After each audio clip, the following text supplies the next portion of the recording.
stanno cercando le prime mosse per sfondare da una parte e dall'altra. Per ora le difese fanno buona guardia, ma l'azione insistita del numero 11, la traversa piena a negare il gol del vantaggio al Peperino. Si salva qui De Bernardo. Il pallone non passa, possibilità di contropiede per il Peperino. Sale come una furia sulla destra il numero 8. Cutrupi va da solo con i piedi. De Bernardo gli dice di no,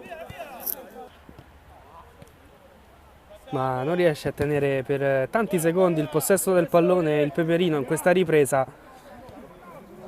Ma strappa un buon pallone qui Cutrupi dal limite dell'area di rigore. La palla lentamente sibila, fil di palo, esce di un soffio con De Bernardo a terra.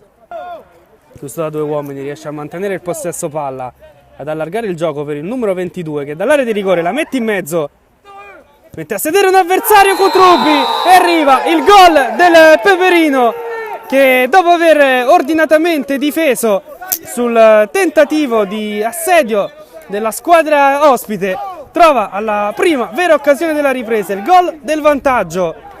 Peperino 2, Pisana 1, ha segnato Cutrupi all'interno della sua area di rigore. È uno schema Cesaro per favorire il tiro di Laurato sulla linea, salva forse lo stesso Cutrupi, decisivo da una parte e dall'altra del campo. Cutrupi ancora da solo a sfidare tutta la difesa della Pisana. Il numero 11 si porta la palla sul destro, il miracolo di De Bernardo che poi se la trova lì.